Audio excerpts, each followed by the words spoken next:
Bienvenue tout le monde dans l'édito avec Simon Rochelot. Écoutez, on essaie de faire des tours d'actualité dans ce podcast-là qui ça va du municipal jusqu'au national, jusqu'à l'international. Donc, on a varlopé un peu les villes du Québec dans les dernières semaines. La semaine passée, on a parlé un petit peu de l'Ukraine. D'ailleurs, c'était drôle que drôle puis pas, là, mais quelques heures après, on a appris le mystérieux crash d'avion du monsieur qui essayait de renverser le régime.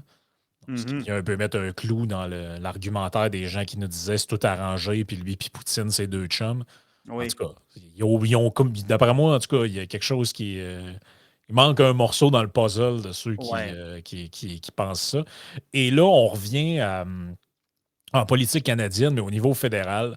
Donc là, les sondages, là, c'est plus un sondage, là. Et je pense aussi qu'il faut arrêter avec l'idée de un sondage peut se tromper, ça c'est vrai. Beaucoup par le passé se sont trompés, ça c'est vrai. Par contre, quand on consulte les agrégateurs de sondages, donc c'est quoi un agrégateur de sondage? C'est comme Too Close to Call, Canada 338, aux États-Unis, tu en as d'autres.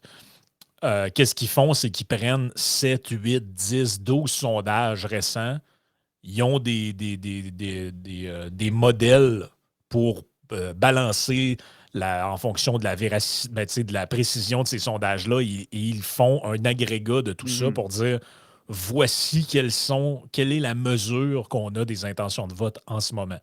Donc, vous comprenez que un sondage peut se tromper, deux sondages peuvent se tromper, rendu à 3, 4 mois de sondage avec 10, 12 sondages différents faits sur des échantillons par différentes firmes, ça commence à être plus dur de se tromper. Et dans le cas, par exemple, de l'élection provinciale en Ontario, là, c'était à quelques sièges près. Brian nous avait expliqué aussi Oui, quand on oui. avait fait un podcast avec, là, il avait prédit à 2-3 % d'écart le chiffre qu'allait faire Jean Charest Mhm. aux primaires, pas aux primaires, c'est pas de même qu'on appelle ça au Canada, là, mais à la course à la chefferie conservatrice. Mhm. Donc, je pense que c'est quand même de l'information qui est d'intérêt public à prendre. Bon, c'est vrai qu'après, au Québec, on se souvient que, par exemple, des firmes comme Main Street se sont un peu plantés dans comment ils mesuraient les intentions de vote, entre autres pour le PCQ. Mais c'est ça. Au moins C'est de pour la l'information. tendance. Tu sais, ton agrégateur, tu peux quand même, quand tu as une tendance lourde depuis 3 4 mois, ben là, c'est plus tellement le pourcentage qui compte à la fin. Il va savoir 200 députés ou 190. C'est plus comme, c'est la tendance finalement qui vient. Ben, exact. Et là, regarde, je peux vous montrer brièvement une liste qu'on a. Vous pouvez tout retrouver ça sur justement Canada Polls sur Twitter, mais aussi sur le site 338canada.com/polls. Donc, vous avez les sondages, les différents sondages, là, et vous les voyez. Là, Mhm. on est à la fin du mois d'août. Le dernier qui était fait, c'est par Main Street, justement. On a du Abacus, du Nanos, du Palace, du Angus Reid, du Léger, du Ipsos. Donc, il y a plusieurs firmes différents avec des échantillonnages différents, des méthodes un peu différentes. Et il n'y a pratiquement plus aucun sondeur qui met les libéraux en haut de 30%. Et les conservateurs flirtent maintenant aux alentours de 38, 39, 40. Mhm. Et ça, regardez, c'est tous les derniers sondages qu'on a nous montrent que les conservateurs sont en avance. Donc, on peut descendre. Regardez, là, je pars d'en haut, je descends, je descends, je descends.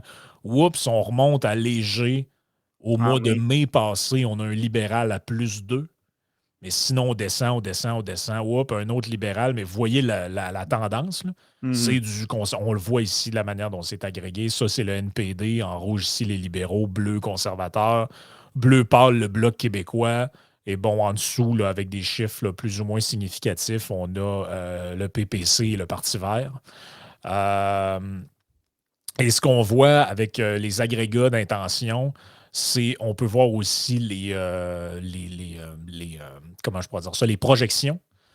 Donc, si on va sur la page des projections, voici ce qu'on obtient. Donc, les agrégats mesurent en ce moment le vote populaire à 39% pour les conservateurs, 29% pour Trudeau, 18% pour le NPD, le Bloc à 7%, les Verts à 4%, le PPC à 3%. Et voici la projection des sièges. Donc, on estime maintenant, je vous rappelle, c'est 170 sièges au Canada pour obtenir une majorité. On estime Poilievre et les conservateurs en obtiendraient 178. avec un minimum de 145, un maximum de 211 selon comment le vote sort, selon toutes sortes de Mhm. variables, la campagne électorale, etc. Les libéraux avec 105, un minimum de 70, un maximum de 133. Le Bloc à 32, le NPD à 21, 2 pour les Verts et 0 pour le PPC. Et ce qui, je pense, parle de lui-même, c'est qu'il y a 98% de chances que les conservateurs forment le prochain gouvernement, 67% de chances majoritaires, 32% minoritaires, et ça laisse un 2% de possibilité que les libéraux reprennent le pouvoir advenant le cas où il y aurait une élection. Je pense que c'est les tendances à long terme qui sont Oui, intéressantes oui. aussi. Moi, honnêtement, c'est ce graphique-là ici qui, je trouve, le plus parlant. Donc, on voit début 2022, on voit que les libéraux, en fait, sont en position majoritaire. On sort de la COVID, les gens, je ne sais pas trop pourquoi, ils aiment le contrôle. Ils aiment ça, le fait que Justin Trudeau leur dise comment vivre, comment faire, comment manger, puis à quelle heure aller se coucher. Et à un moment donné, il arrive quelque chose qui s'appelle le convoi des camionneurs. Ça dérape un peu. La face l'image de Trudeau s'en est quand même grandement entachée. On a eu une montée à ce moment-là des conservateurs qu'on voit là, à gauche. Si vous voyez, il y a comme deux pics qui tentent de se rejoindre à la gauche du graphique. Et là, on repart de l'autre bord. Mais depuis, la tendance est quand même assez haussière, là. Et on voit, si vous voyez, autrement dit, ça fait ça comme ça. Ça fait un genre de tendance baissière où les libéraux font ça comme ça Mhm. et les conservateurs font ça comme ça. Donc, c'est les chiffres qu'on a pour l'instant.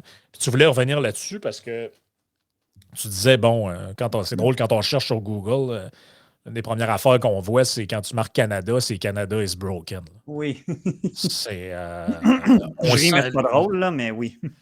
on sent que c'est vraiment la fin de la lune de miel là, entre Mhm. Trudeau et sa population. Là. Ça a repris des années où les gens ont été sur le charme d'un espèce de monsieur qui se présentait là comme étant l'incarnation de la modernité, les petits bas de couleur, Ah, les c'était une stepettes. rockstar au début, on se C'est rappelle. ça. C'était une rockstar au début. On nous disait, c'était quoi l'affaire qu'on nous disait? Maintenant, les gens mettent des patchs du Canada sur leur sac en voyage Ouais, ouais, parce ouais. que là, les gens ailleurs tripent tellement sur nous autres que. Ben, c'est ça. Et là, on sent que c'est comme ça un peu ailleurs aussi. Il y a comme une fin de ces politiciens-là, un peu vide, un peu. On dirait qu'on arrive au bout de ça, là. Tu sais, en France, on sent que Macron, on est un peu sur une fin de règne aussi.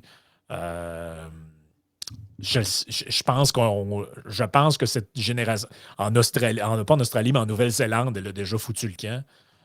Donc, qui était une genre de Trudeau qui était là, là. Donc, Mhm. on voit qu'on arrive comme on dirait qu'on arrive au bout de cette génération-là de politiciens Ouais, très superficiels avec. c'est la fin d'un cycle, tu sais, c'est même, on est bien au-delà en réalité de la fin de la lune de miel, là, c'est la fin de l'union, c'est la fin du mariage, tu sais, ça en veut pas la politique, c'est beaucoup un cycle, hein, pendant un moment, puis surtout qu'on est très fort au Canada avec la moyenne de plus ou moins deux mandats par parti au pouvoir. Donc là, à ce moment-là, tu dis, ben, là, Trudeau, il est là depuis 2015. Il va sûrement s'accrocher jusqu'en 2025 pour les raisons qui ont déjà été discutées précédemment dans d'autres podcasts, de dire, ben, Yann est revenu là-dessus, notamment hier, notamment parce que le NPD est juste trop faible et il n'est pas prêt à lâcher Trudeau. T'sais. Puis Trudeau, il n'a pas d'intérêt à y aller maintenant. Donc, bon, puis le Bloc, ben, il s'assied sur ses deux mains parce que c'est le Bloc, finalement. T'sais. Fait que tu te dis, bon, il va s'accrocher pour 10 ans, mais l'usure du pouvoir est là, mais il y a plus que ça. C'est ça que je voulais qu'on aborde aujourd'hui. Mais oui, vas-y, Frank. J'allais dire le seul élément de réponse qu'on a d'hypothèse sur pourquoi il pourra avoir une élection, parce que moi, je fais partie de ceux qui pensent qu'il n'y en aura pas. Pour les raisons que tu as nommées, qu'on a nommées, c'est-à-dire qu'ils n'ont rien à gagner. Ils sont au pouvoir, ils vont très probablement le perdre, 2% contre 98% de chance. Et ça, je veux dire, c'est comme un peu se garrocher dans le vide. Le NPD, pourquoi est-ce qu'il ferait tomber le gouvernement en faisant une motion de non-confiance, à moins d'avoir la certitude de ramasser plus de sièges que ce qu'ils en ont? Donc, de supposer qu'il y aurait peut-être une vague orange et que les villes qui sont stickées sur Trudeau se laissent tenter par l'aventure de Jacques Metzing. Imaginons un scénario catastrophe où les libéraux se feraient non seulement chasser du pouvoir, mais perdraient aussi l'opposition officielle. Là, ça pourrait être tentant pour le NPD de tenter sa chance. Mais il y a une autre hypothèse qui a été soulevée par un auditeur hier qui, j'y crois pas tant que ça, mais elle n'est pas bête. Mhm. C'est-à-dire que plusieurs libéraux en poste clé qui se font chauffer en ce moment, eux voudraient aller en élection pour s'assurer de garantir un siège pour au moins 4 ans. Mhm. Parce que s'ils attendent trop et que cette tendance-là se confirme et s'alourdit, ils pourraient tout perdre. Là. C'est Donc pas faux. des gens, mettons, pensons à une Chrystia Freeland, Mélanie Joly, des figures établies du Parti libéral. Eux, ils savent très bien qu'ils ont peu de chances de reprendre le pouvoir si on va en élection. Par contre, ils peuvent sécuriser leur siège en se faisant élire dans le temps que le parti a encore des scores acceptables. Mais s'ils laissent ça se dégrader pendant encore un an et demi, jusqu'à temps qu'on ait l'élection en bonne et due forme, il est possible qu'il ne soit plus à 28, mais à 21, et que là, ce soit très, très dur d'être élu. Là. C'est vrai, mais en même temps, tu sais, on dit, c'est une phrase connue, là, c'est une maxime connue, que 6 mois, c'est une éternité en politique.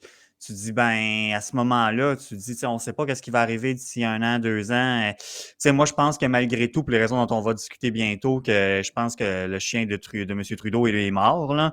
Mais on ne sait jamais, tu sais. Puis, tu sais, il y a deux choses aussi. Un, c'est une campagne électorale.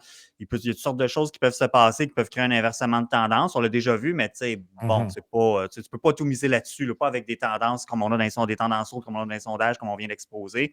C'est pas ton meilleur bet, mettons.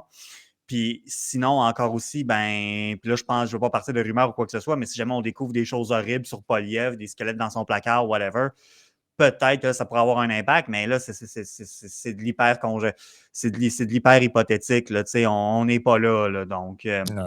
Et Ça- surtout que je pense que le phénomène qui explique la montée Mhm. conservatrice, et honnêtement, soyons francs, ce serait n'importe quel autre parti.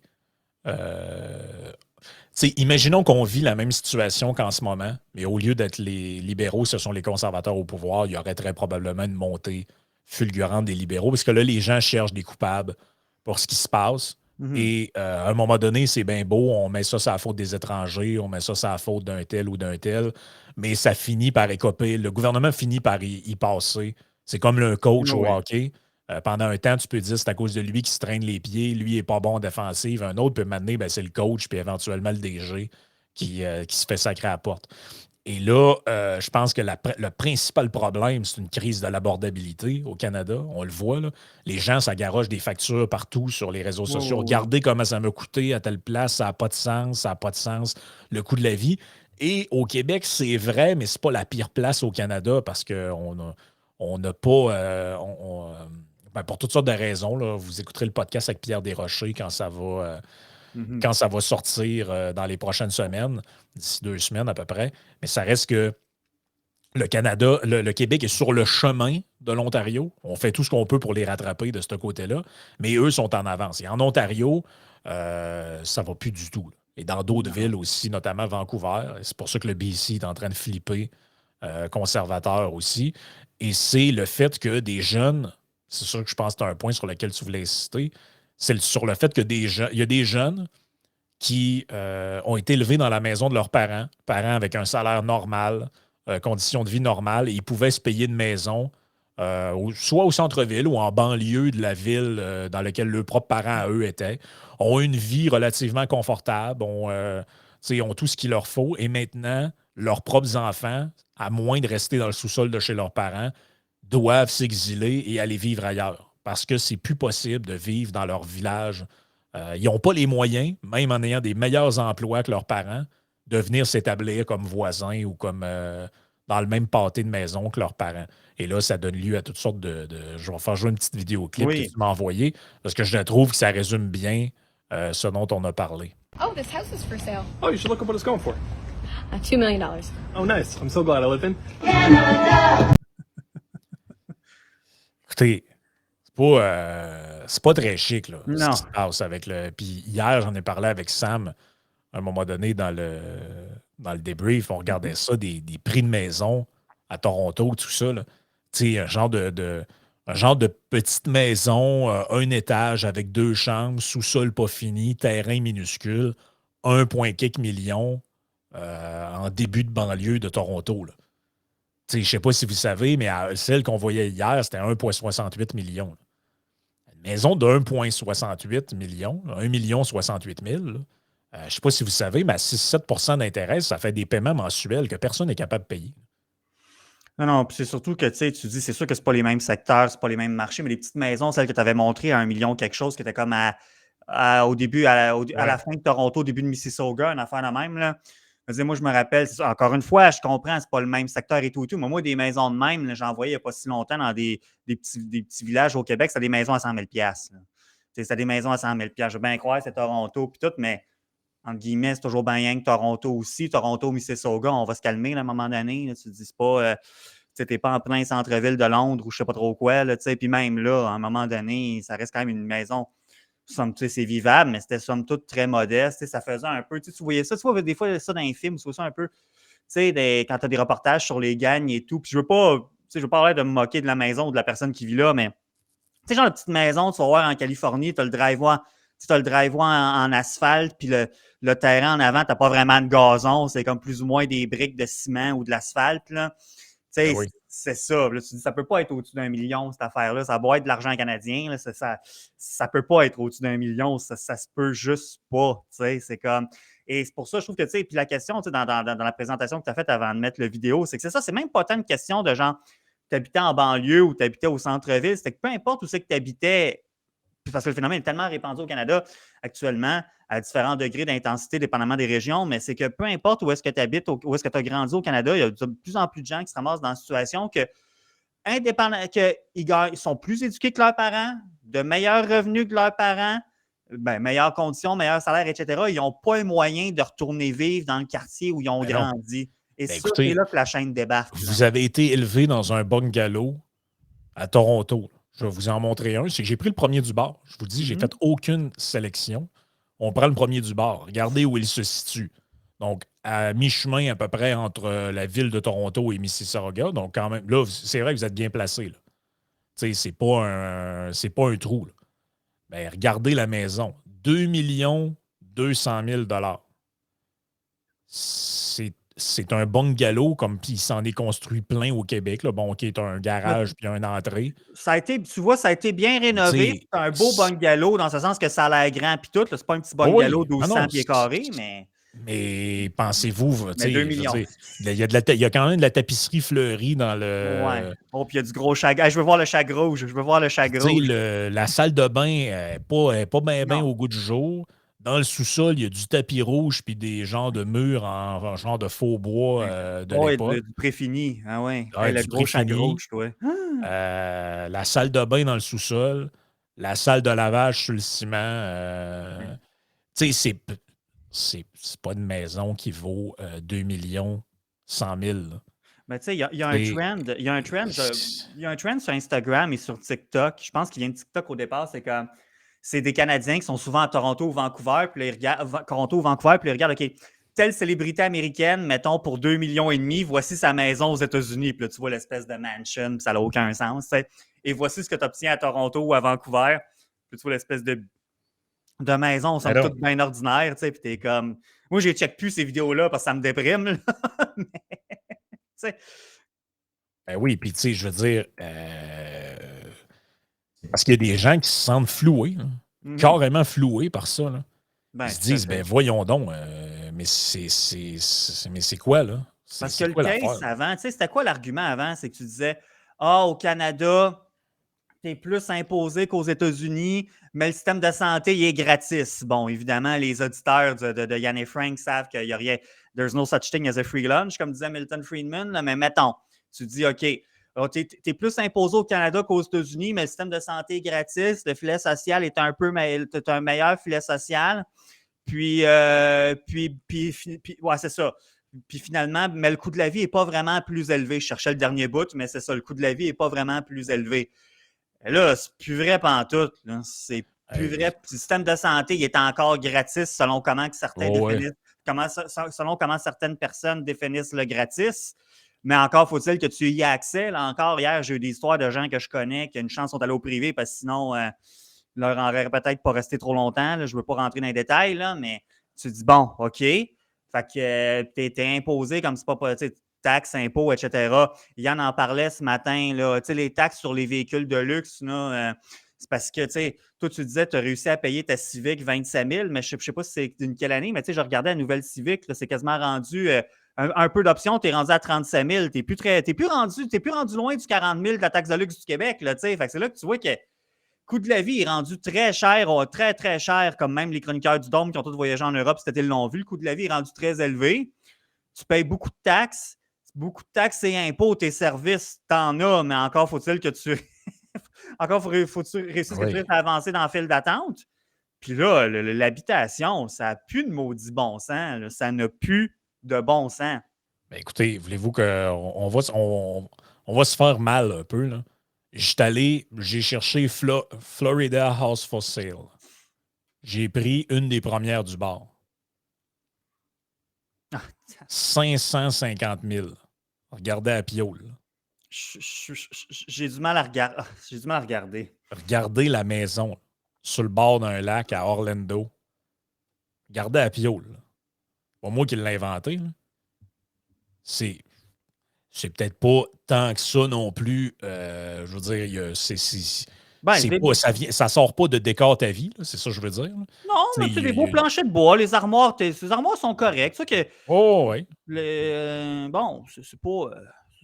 Mais tu sais. C'est pas de la merde, là, on va dire ça de même. Là.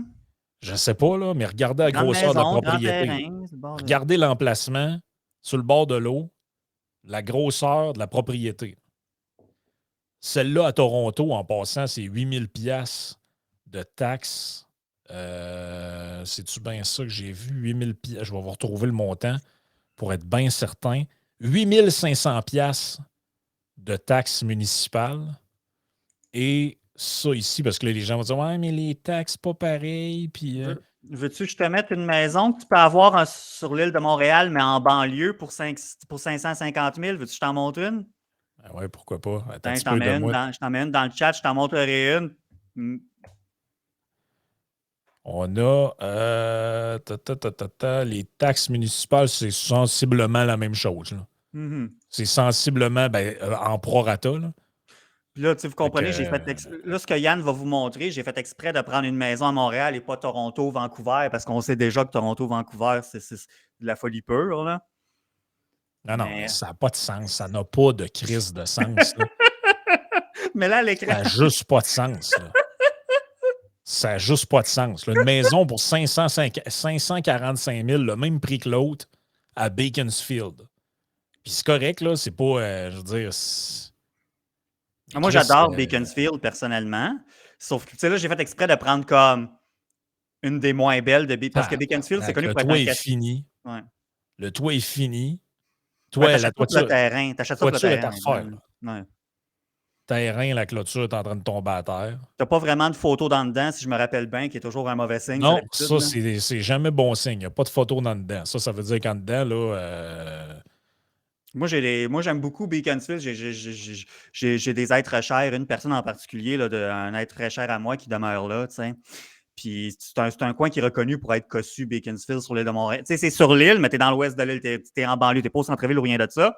Mais je voulais quand même, je trouve que ça faisait un comparatif intéressant. J'ai comme pris comme la pire en termes de rapport, comme qu'est-ce que tu as pour ton dollar dépensé, finalement.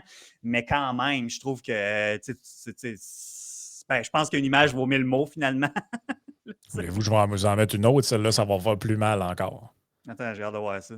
Ah! Ça, c'est 100 000 $ à Summerfield, Florida. Donc, un même genre de bungalow que je vous ai montré tantôt qui était à 1 million. Ben, l'autre est un petit peu plus beau quand même, mais je comprends plus beau. Que... Ouais. Et vous comprenez le concept quand même. Tu as quand même une Christie de grande cour. T'sais, en dedans, c'est bon, c'est très grand. Hey, cuisine un peu vieillot, mais... Ben là, tu payes ça 100 000, t'en as-tu du revenu disponible après pour rénover ça à ton goût et à ton rythme? Ça fait des paiements de 710 $ par mois. Ouais. Maison construite en 1993. Ben oui, c'est plus grand, c'est plus neuf, c'est plus beau que chez nous. C'est plus que la moitié moins. Je reste à fucking Lévis. Ça, c'est en Floride. Ouais.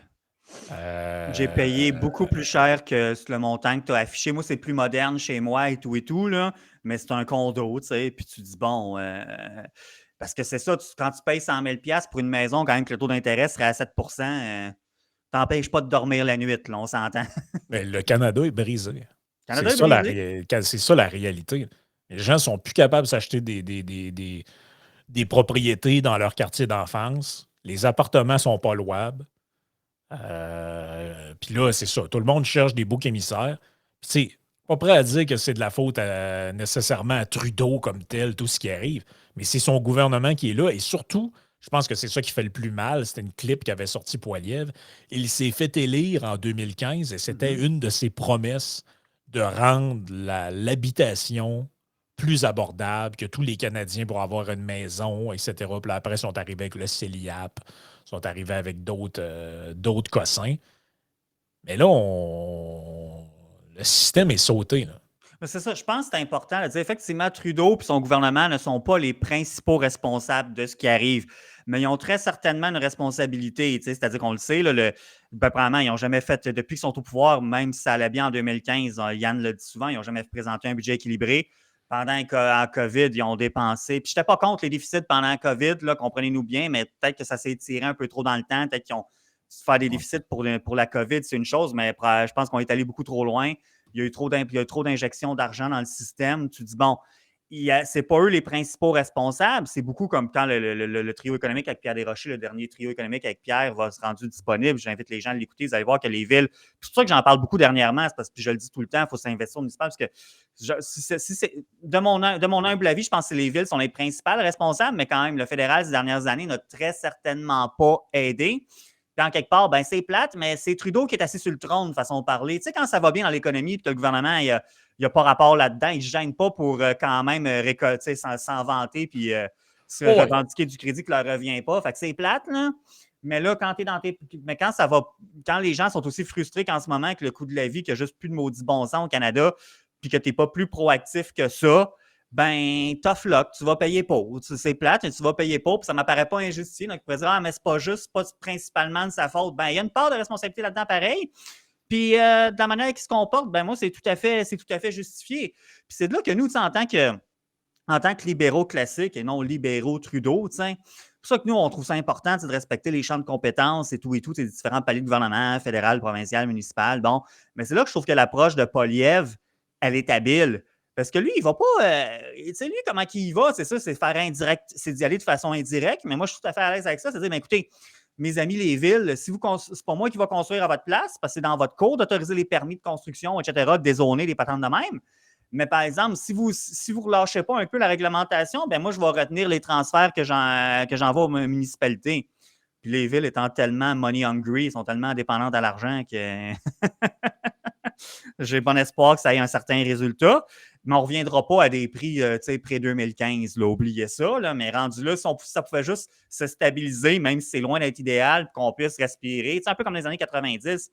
J'étais très jeune à l'époque, mais il y a une longue période de stagnation là, dans le prix des maisons et tout. Ben, c'est de ça qu'on aurait besoin. Là. Revenir à des prix 2019, puis certainement puis des prix 2014 à plus forte raison, là, oubliez ça. Là, ça n'arrivera pas. Mais là, il faut. C'est parce que la marmite ne peut pas continuer de bouillir. Tu sais, ça ne peut pas continuer de bouillir. Puis ça ne peut plus juste déborder à l'infini comme ça. Là. Encore une fois, le Canada est brisé. Tu sais. Non, puis encore une fois, je le répète, c'est pas normal dans un pays aussi immense.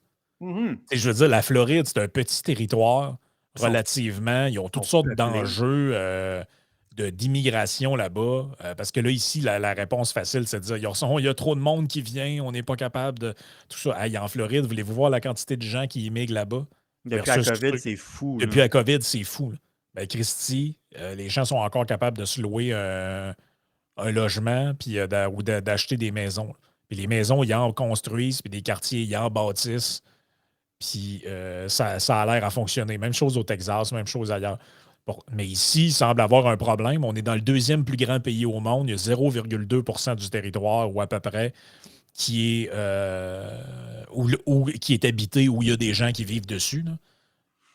Et je sais pas, ça a l'air... Les grenouilles, Frank. Ben oui, les grenouilles, les arbres, tout ça. Mais là, à un moment donné, c'est parce que là c'est le bon vieux cliché de la pyramide de Maslow.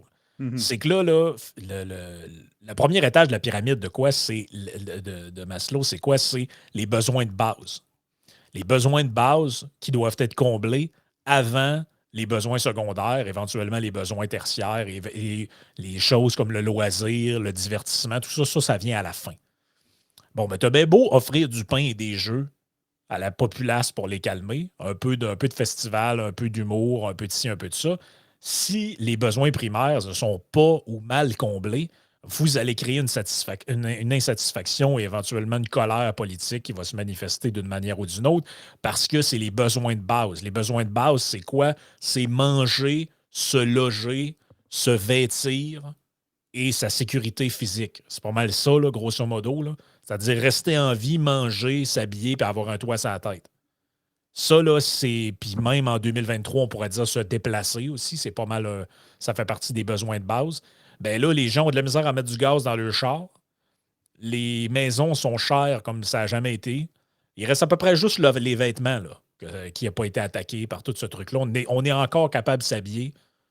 Le linge, C'est ça qui nous reste. Il reste le linge. c'est ça que Jerry l'aubergiste disait dans un podcast, je pense que c'était avant les vacances d'été, que la guenille, comme il dit, les vêtements, c'est à peu près la seule affaire qui n'a pas trop subi d'inflation. Tu dis, bon, ben c'est le C'est fun, ça. mais Fait qu'on est encore capable de se mettre des guenilles sur le dos. Puis les gens sont encore capables d'aller s'acheter des hoodies puis des espadrilles. OK, parfait. Mais à part de ça, là, les autres besoins de base, se loger, avoir un toit sur la tête, là. Hey, c'est la base de la base, là. mhm. Christy, même l'humanité primitive, tout ça, là, le but, c'était de. Tu te construis un petit abri, puis tu t'empêches que les animaux t'attaquent, puis que la pluie te tombe sur la tête en permanence.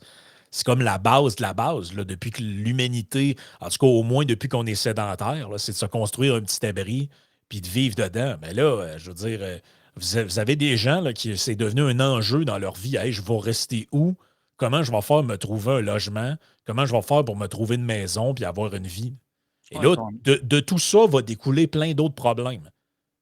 Plein d'autres problèmes du style, comment tu fais pour fonder une famille si tu n'as pas une c'est ça place que où je voulais rester? dire. On a des enjeux de natalité là, au Canada et tout, comme bien des pays, puis pas juste en Occident d'ailleurs, ben, c'est parce que j'inclus le Japon là-dedans, en fait. Là, mais comme beaucoup de pays industrialisés et développés, on a des enjeux au niveau de la natalité et du renouvellement de la population. On n'est pas la pire place, mais on n'est pas la meilleure.